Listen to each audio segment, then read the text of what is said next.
my water-wielding knights. We have the best deck of the format today. Welcome to Brick City. We're playing DPE, Scythe, Dagda, Brave Tokens. It's gonna be a great time, but don't worry, this is definitely the best deck. With the ban list last week, not only did we get a brand new format, we also got a brand new set, which means brand new deck. So we just wanted to update some of our favorites, and this one does just happen to be the best combo deck moving forward. It's also the only deck that went completely untouched by the ban list. It actually got better. The Adventurer token archetype puts up an Omni Negate as your second or third summon, prevents you from any hand traps from your opponent, and offers you potential extenders and additional negates. Obviously, this is a completely new build of the deck, so we will be doing a combo and test hand at the end of the video. If you want to check that out, make sure you stick around. Also, make sure you subscribe because I'd love to have you here in the sub squad. Thank you. And with all that being said, we're gonna get right on into it, show you the deck list, and get into all the good stuff. Ooh, Phantom, spooky, water. So starting off for our Phantom Knight monsters, we are on triple copies of Torn Scales still, triple copies of our boots, With the fur. double copies of our Ancient Cloak, one copy of Stained Greaves, and one copy of our Ragged Gloves. I'll say it every time. He looks so good as a super. He fits in with all of his brothers. Now get it fits.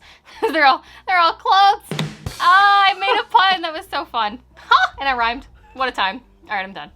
The Brave engine does change the way that we play this deck a little bit, but it does not really change our PK ratios. All of these are still crucial to the build because Torn Scales is probably your best starter, now extender, because you can't activate normal summon effects with the Adventurer token archetype. This card does have the effect where you can discard one card and then send any Phantom Knights card from your deck to your graveyard. One of the main targets is going to be Ancient Cloak because Ancient Cloak can banish itself to search any Phantom Knights monster from your deck to your hand. Typically, that will be Boots. Boots' effect is that if you control another Phantom Knights monster, you can special summon it from the hand. So it's like a built-in extender, and then it also has the ability in the graveyard to banish itself and search any The Phantom Knights trap card. We play the one copy of Stained Greaves because there is like a weird hand where if you open like your Ancient Cloak and your Boots and you already went through your Boots, you can still use the Stained Greaves to special summon itself from the hand or special summon any PK monster from your hand if it's in the graveyard. And then Ragged Gloves is literally just Foolish Burial by banishing it from the graveyard. So standard PK ratio here. Moving on. Moving off, we're playing triple copies of Tour Guide. Oh, just kidding. This isn't Tour Guide. We're going on an adventure, friends. Everyone, I want you to meet Aquaria. I have named her Aquaria. That is her name now. We are calling her as such. She's perfect. I love her. And then we play Aquaria's dog, or puppy, or Griffin. Griffin. It literally says Griffin.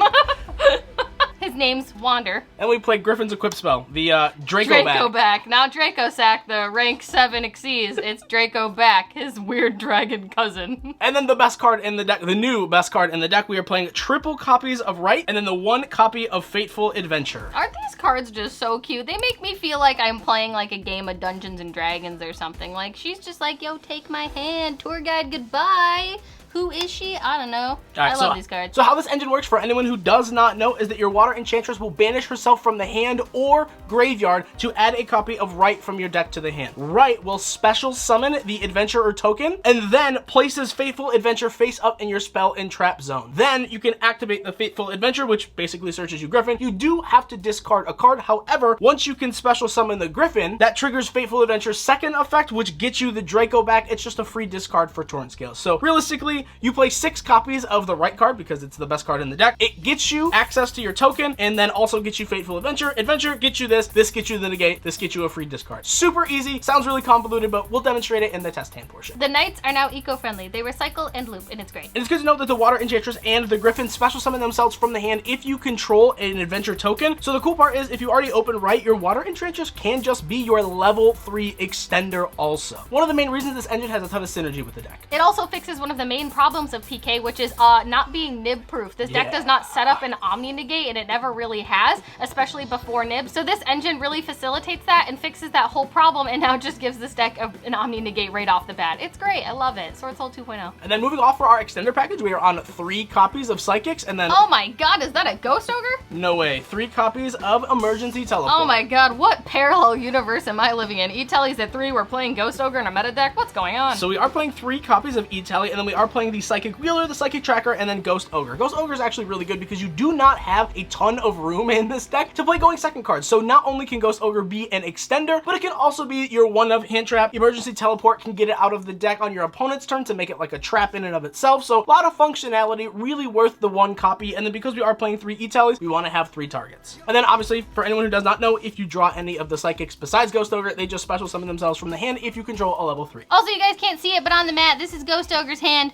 This is her hand. She's telling a scary story. She's saying, hey, if you're not subscribed, you should be. Also, this mat's from eBay. Before everyone in the comments asks, eBay. And moving on to everyone's favorite part of the deck, we are playing 3 bricks. We built Brick City. And then the 2 additional, now not 3, but the 2 copies of Fusion Destiny. Wow, what a sad hit this deck took. Wah, wah. This card should have been banned, man. I gotta be real. I don't know why. This card literally lived so they could make this deck viable for one format. Yeah, they literally like, yo, we want PK to have its moment in the light, and then we're going to probably decimate it. It's so unfair. In a few months. And then my favorite part of the deck, in all honesty, the 2 speed duel cards. Yo, let's go, speed duels. Foolish Burial and Rhoda. I think these cards at? look so good as secret rares. Shout out to the fool. I think that the foiling on this looks really good. Good? I think you mean sexy. These cards are beautiful. Rhoda legitimately searches any of your PK monsters. Foolish will send any of them. Also good to note that Foolish can send your Enchantress from your deck to your graveyard because it is live there as well. So you're typically playing 4 copies of all of your starter cards now. And then as we said, you do not have a ton of room for going second cards. However, this deck does play from the graveyard. So we are playing 3 copies of Raindrop Drop Top. This card is so unfair. Bro, I love this card. This card literally just tells your opponent, like, if you're playing Scythe, you're not going to resolve it. So you need your extra deck just as much as your opponent does. So we play Scythe and Droplets to shut off our opponent's Scythe. This card's good. I'm sorry. I don't know. That's it. Get Droplets. Get Droplets. Hope it gets reprinted. I love you. And then for the remainder of the traps, we are playing 3 copies of our Pog Blade, and then the 1 copy of our Phantom Knights of Shane Brigadine, and then the last final copy of our Phantom Knights Wing. Believe it or not, this deck is at 40! Oh my god! Gotta love to see it. We are huge fans of 41. However, this deck, as I said, is extremely bricky. I think you play literally like 7, 8 bricks in this deck. Love that. So you want to maximize your chance of drawing starters, even if you have bricks. You just need to play. So Fogblade and the Wings are just reborns in the graveyard by banishing them. Fogblade also a negate, and then your Shade is a searchable extender as well. I'd like to petition for Shade to get another rarity other than this hideous gold rare. I think he deserves it. He's put in a lot of work lately. But that's the main deck. Let's get on to the extra deck and show you guys all the spice. And then starting for the extra deck, we are on the 1 copy of Link Spider. I will say this deck is still in the testing phases. This could be Almirage. I think Almirage does come up just as much as Link Spider. However, you're not guaranteed to open up your Brave package or your Adventurer package, so you could actually get nibbed, you could get hand trapped, and if they do nib you, you still need a way to get the token off board, make Verte, and still go into your DPE regardless. This is just such a really good option. It also helps you to get the Shade into an effect monster. So Almirage, you could play it, but I prefer Link Spider. Once again, testing phases still. Anaconda. This card didn't get hit. Wow. This card didn't get hit. This card also didn't get hit. I just don't understand it. And then we are playing our combo pieces. Obviously, we are playing the 1 Cherubiini and then the 1 copy of Rusty. And then for the remainder of our links, we are on the 1 copy of Unicorn because we need to make access code. Bro, me and my homies hate Verte and Dagda. That is it for the links. Moving on. For our Xyz package, we are on the 1 copy of Leviair. This is my favorite card, one of my favorite cards of all time. It just says special summon back any resource and just still make Verte. And then we are on double copies of our Phantom Knights of Break Sword. Really insane card. This card can pop any card on the field once it is special summoned to Rusty's Arrow, can trigger your Scythe again, can special back monsters. Like, this card is one of the best extenders in the deck. I think Break Sword is the most annoying card in the deck. I hate it when it's like, oh, I'm just gonna do what I want and then special back my whole deck, basically. Love that. And then we are playing the Raiders Knight and the Arc Rebellion package, just in case we cannot get to our access code. And then we're playing a bunch of Xyzs, so, you know. Oh, wow, man, I love making Downer. Oh, yep. I love making Downer Magician in my totally not Zeus deck. Just kidding. Oh, wait, where's the last card? That's only 14, Bry Guy. There it is. Oh, it's Daddy Enforcer. Don't you hate it? You hate to see it, but you love to see it. My God. I'm not mad, but I'm kind of sad. Yeah, it is what it is. He can carry me away to the pain train.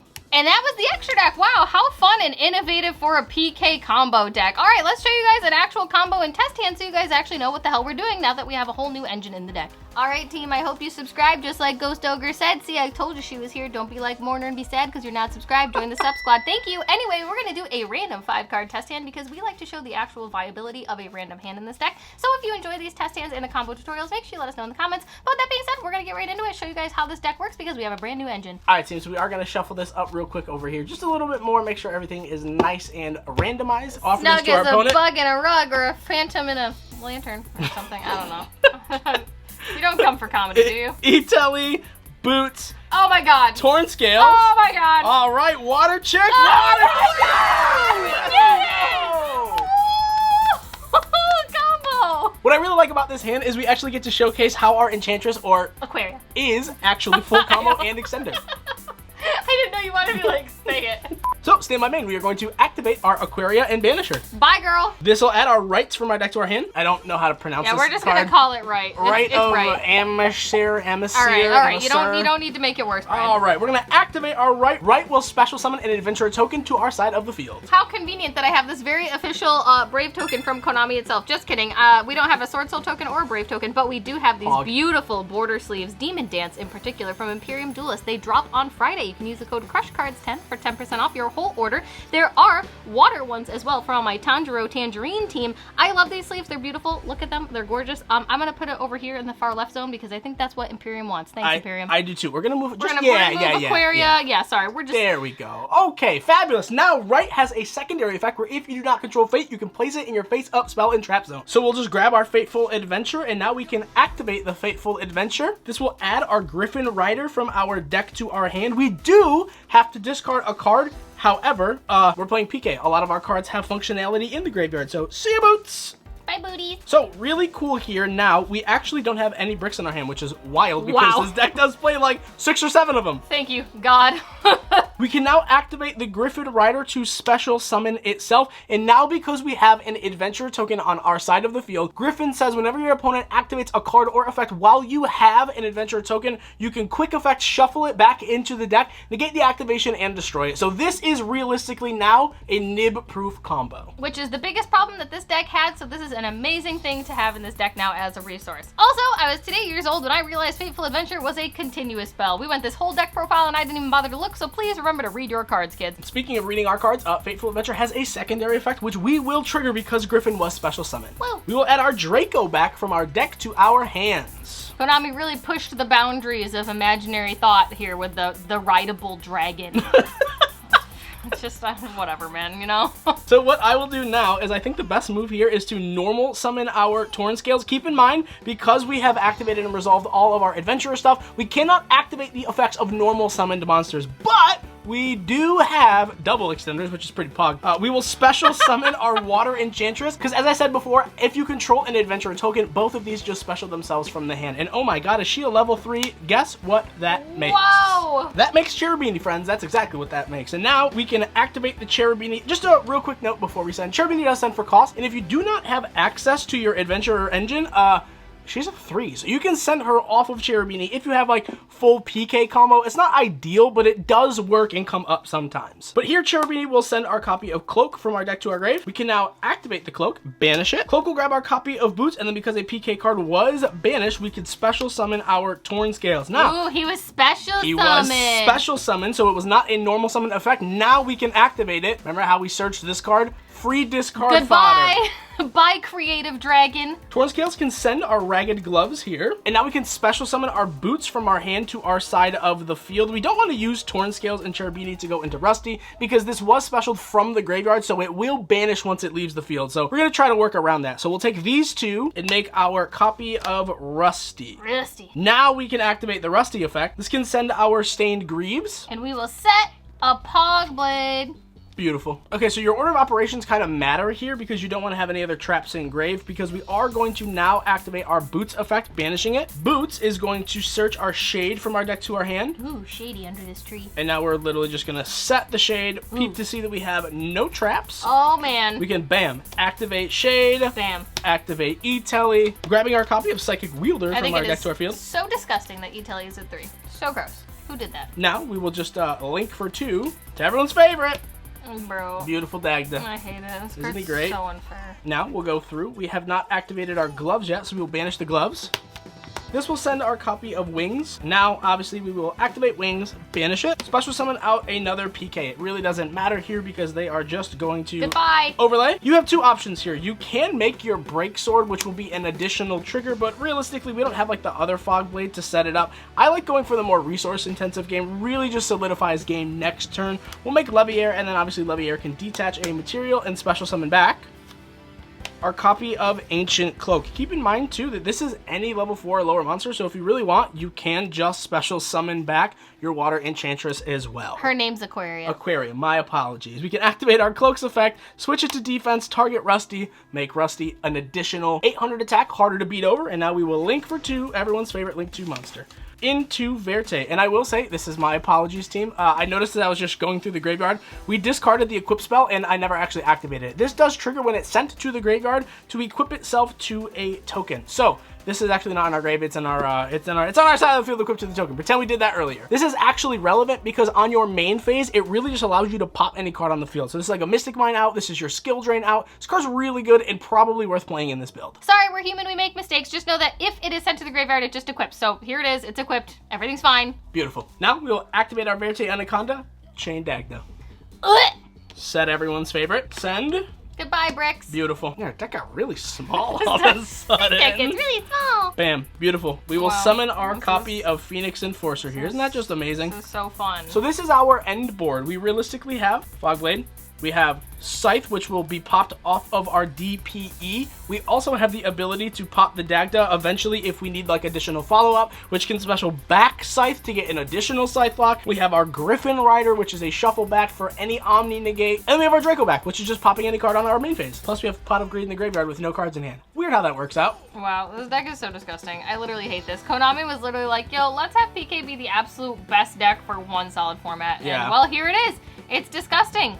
And you have like a bunch of cards in your graveyard too for follow-up. You have every name in your graveyard. Like, it's really just insane. We're not going to show you the whole Scythe pop. You guys know literally what this does. This card, you'd pop like Verte or something, and then you have room for Scythe. That's how that works. You do the whole thing. You figure it out, team. Come on, use your resources, use your minds. We're all big brains here. But yeah, that's the deck. This is the really fun and interactive PK deck. Obviously, yes, there are bricks in this deck. You are not going to always open the full combo, but this deck still does just fine. You just can't always get to Verte and Dagda, which is perfectly fine because this deck doesn't care. It still does great. Yeah, and if you can't, like, worst come to worst, you still get to your Adventurer engine, which you get an Omni Negate. Sometimes you can just put 2 monsters on the board. You have an Omni Negate plus DPE. You also can just, like, play pure PK if you don't open up the Adventurer engine. It has a ton of options. I think that's what really changed in the deck. There's now just a lot more routes than there were before. But yeah, that's it. I hope you guys enjoyed the deck. I hope you enjoyed the combo. Make sure you let us know in the comments. We really love PK. It's one of our favorite decks that we love updating on the channel. And if you'd like, we'll also be streaming some Master Duel tonight. Make sure you check out the links in the description box down below. They're all down there. We'll see you around 8 p.m. Eastern Standard Time. But thank you guys so much for watching this video. We love you. You matter. And we will see you guys in the next video. Bye, team.